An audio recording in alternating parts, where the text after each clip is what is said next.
Yo, what's going on? What's happening? A dude left a comment in the comment section of video that I did about Atlanta, and it went somewhat like this.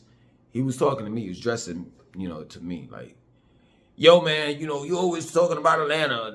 That's all you got is Atlanta on your mind. Things happening in Charlotte, and you need to talk about Charlotte, and this and that and so forth. And I was like, say less. Real talk, like, this is where we at right now. Y'all wanna, this is where the black community is at in mind.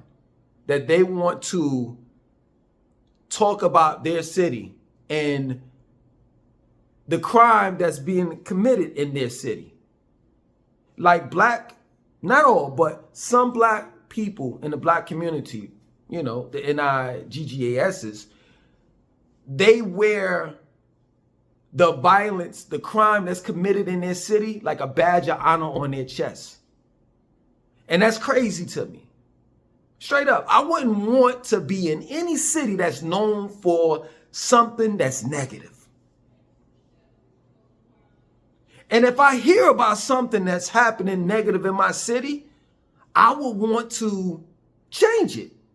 I would want to be part of that change, but not part of glorifying the violence, the crime that happens, that occurs inside in my community, in my city. That's crazy to me.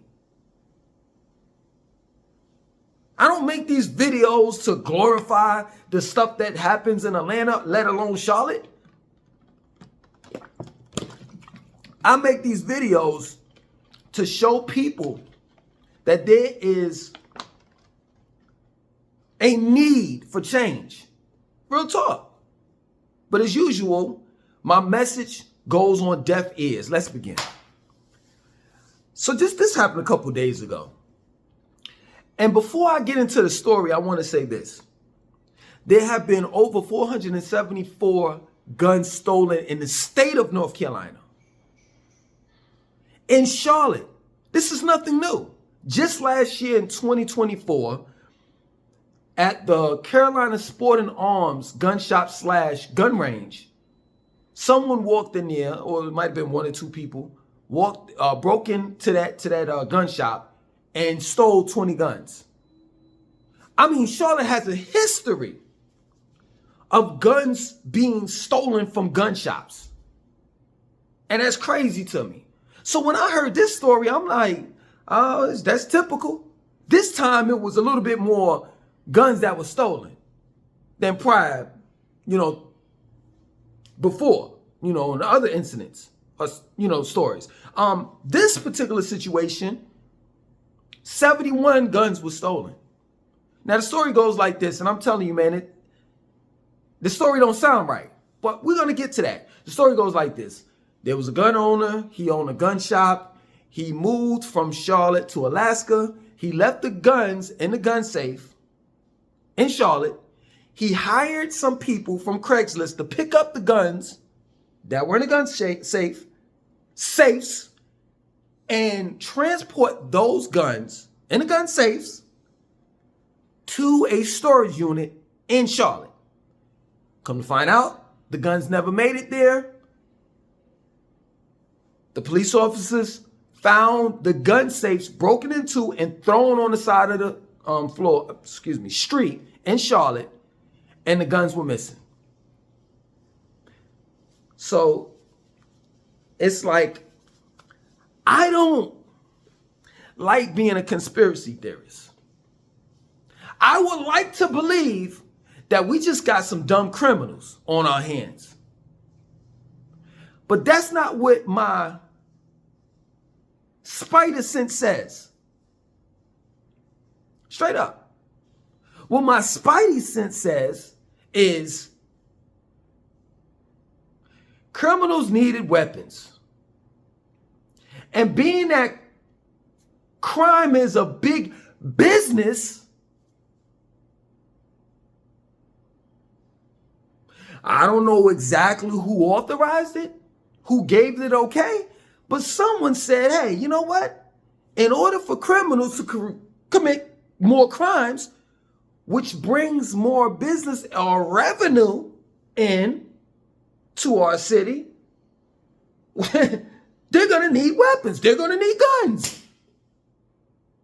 to use for robberies, shootings, assaults, etc., murders, killings. So let's just give it to them. Let's just dump that shit right there, right in Charlotte. No coincidence, a couple days after the 71 guns got stolen, I think that it was Monday. Was it? No. It's Sunday. Sunday morning. No, Sunday night and Sunday morning. 2 people got shot. 1 died and the other one is in ICU. And I'm not trying to piece it or put it together, but maybe those 71 guns, maybe 1 or 2 of them were used for those 2 guys that got shot and one of them died. Maybe. I'm just saying. Straight up. I've continued to say that crime is a big business. Straight up. It really is. It's a big business for funeral homes. Morticians make money. People that make coffins make money.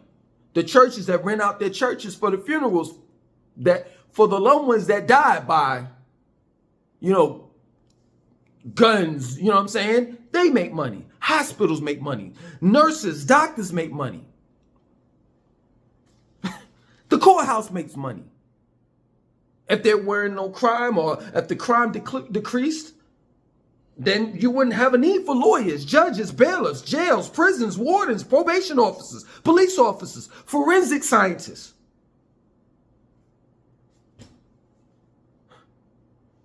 Hollywood makes money off of crime. There wouldn't be TV shows like Another 48 Hours, CSI, Miami, New York, and Las Vegas. NCIS,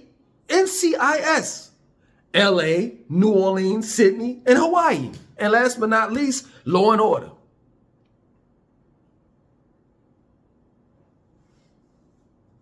If crime decreased, or there weren't any crime, you wouldn't have these podcasts, YouTube channels, and pages, TikTok pages, and Instagram pages of ex-criminals talking about what they did in the past in the streets. You wouldn't have rappers talking about how they spin around the block on their ops. So everyone makes money off of crime, violence. And that's real shit. So if you're living in Charlotte, expect more crime. Because the criminals have enough weapons out there that's in the streets of Charlotte in order to commit crimes. I urge you all to legally protect yourself.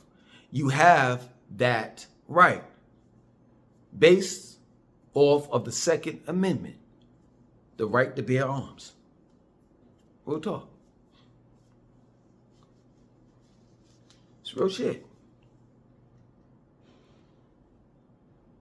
And you can't be scared anymore. Because these criminals are going to be criminals. They're going to do what they do. And you should be glad that you're in a city, our state, overall state of North Carolina, where you could be able to protect and defend yourself. Because if you were living in New York City, the only ones that have guns are the police officers, which come after the fact. See, let me explain something to you when it comes to police officers. They're there to solve crimes. They're not there to prevent it. So in New York City, you only have 2 people that are able to carry guns. Those are the police officers and the criminals. Those are the only ones that have guns. Other than that, if you're a New Yorker, you don't have the right to bear arms. I mean, they'll tell you, you know, legally you do have the right, but you got to go through all of this fucking red tape in order to, all of these procedures and shit in order to get, you know, protection, to legally have a gun. Straight up. So, Charlotte, strap up. Real shit. Don't be a victim. That's real shit, man. Like, I'm no conspiracy theorist whatsoever, but I'm just saying.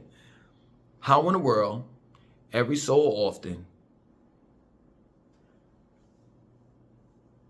gunshots get broken into and they never retrieve half of the guns that got stolen? I'm just trying to understand that. Real shit. And I'm going to continue to say this, you know, crime, violence is big business. You know what I'm saying? So don't ever, this is the thing, like, I'm not trying to be funny. I'm just being real. Save your tears, mommy. I understand it. But for all of the mothers that have lost their sons or daughters to gang violence or gun violence, don't get on the TV at, you know, in they interview, local news that is, WBTV, etc. You know what I'm saying? They interview you and you start crying, talking about some, I don't understand why we can't put down the guns. Don't say that. Because I understand it. It's business, as usual. And as an intelligent man or woman once said, if you want to see where the guns are going or why the guns are still in our communities and shit like that, follow the paper trail. And that'll tell it all. And it's crazy to me that on one side of town, of Charlotte, you deal with all of this violence and crime and gunshots and people getting murdered and shit like that. And then on the other side of town, you know, the good side, you deal with people getting in the wrecks, killing. It's not the bullets. It's on the good side of town or the okay side of town or on the highways of Charlotte. You got people killing each other, not with guns, but with cars, by cars. So I saw this story. This happened about 8 days ago, where on Highway 485. Now listen, let me tell you something. This is real talk. I have empathy for these people that have lost their lives. But do you know how many people have lost their lives on 485 and Highway 77 in Charlotte? Like, when I heard this, it moved me, because 3 children died out of 6 people that were killed in this traffic accident or highway accident. But when I got over the little babies, you know, the 3 kids dying, and I started thinking about it, and I'm like, no disrespect, but this is typical Charlotte shit. You know how many people on 485, Highway 485 had died these past few years, as well as 77? Straight up. I'm not making this up, and I'm not trying to make a mockery of this. May they rest in peace. 2, one anchor man and another dude that worked for, I forgot what news station. They even crashed their helicopter on Highway 77. That's real shit. And anyone in Charlotte knows that 485, 77 is bad, but 485 is even worse, because 485 you can do 70. And they might have increased it to 75. I don't know. And I know when I was on it, you got to keep up with the speed of traffic. You just have to. So most people are not doing 70. They doing like 85, 90. On Highway 77, people are doing, on Highway 77, the speed limit is 55, but they're doing 77. But on Highway 485, everyone is doing no less than about 80, between 80 to 90. Straight up. I witnessed someone crashing on 485 when I was living in Charlotte. I seen a man bob and weave in and out of traffic and then went to the side, and I guess he lost control. And I would think that he lost control. But the way that it looked like he wanted to unalive himself. He went down the bank and boom, boom, boom, hit trees. You could just hear it going boom, boom, boom, boom, boom, boom, boom, boom. I went to stop, but it was other people that stopped to help him. I know that dude didn't make it. I know it. And you know what's so funny? And I'm not making this up. I went that night, later on, I went to check the news to see if the guy, if they had a story on him and if the guy survived. You know that there was like 2 or 3 more accidents that happened on 485 to the point where they didn't even cover the guy that I saw went down the bank. They didn't even cover him. So if you're not in the hood in Charlotte, ducking, getting behind cars to refrain from getting shot, then you're on the good side of town, whether it's Ballantyne, South Park, Still Creek is still fairly decent. Having a bob and weave and refrain, Highway 85, 485, Highway 85, why am I forgetting about that? You know what I mean? Accidents, killings occurred on 85 too. So if you're not on 485, if you're on 485, 85, or 77, or on the good side of town, you don't have to, bob and weave. Well, 85 you do.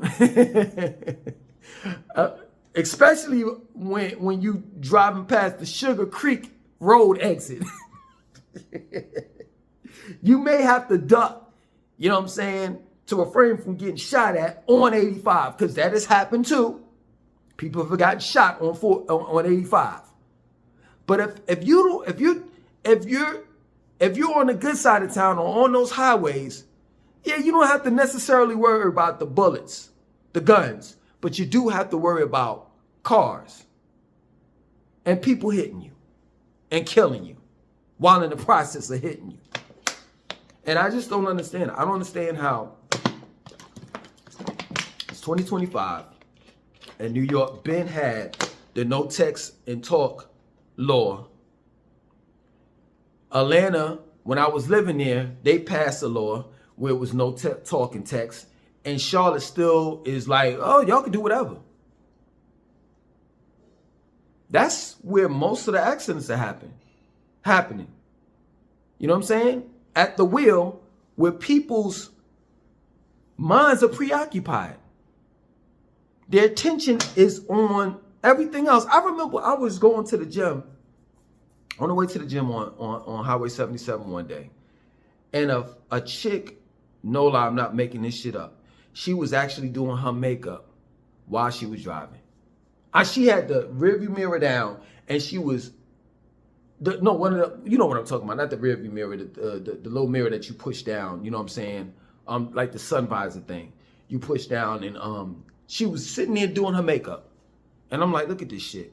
I've seen people talk on the phone, get into arguments and shit, and just don't be concerned about what the fuck is going on. Man, it is so normal for a car accident to happen on 77 and 485. It's normal. And it's normal to hear that people die.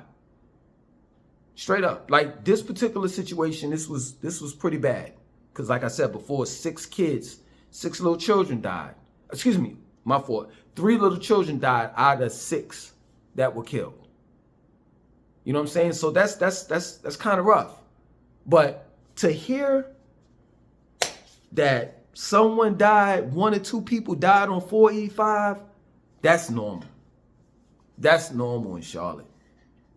Straight up.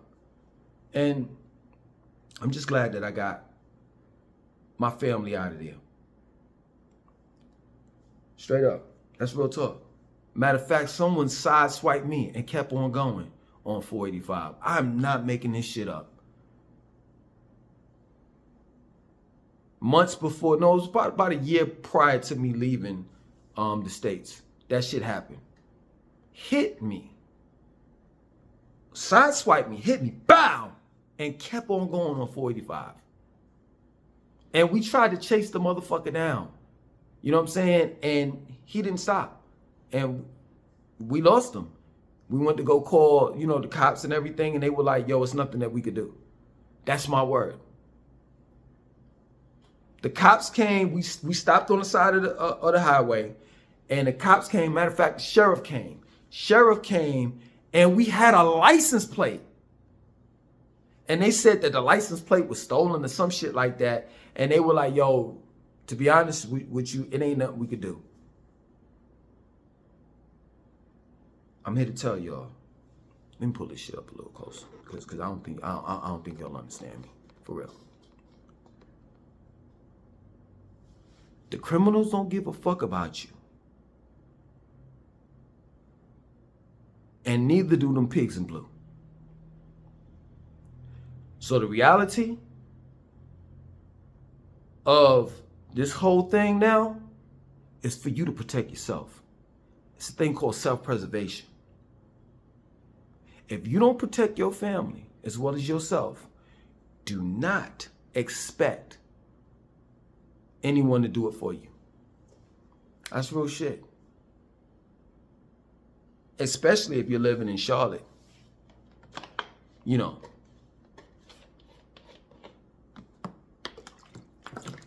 Because CMPD, like I said, police officers are there to solve crimes, not prevent it.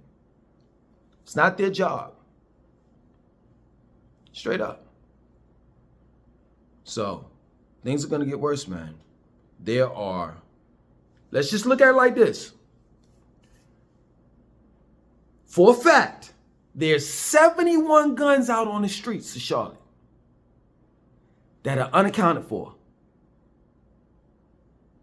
that are probably going to be sold to criminals. And they're going to use them, not trying to be funny, to be real with you, to break into your shit. And if they got to get violent, whether it's breaking into your car while you in it or your house, they will do it. So I beggeth you. That's a word.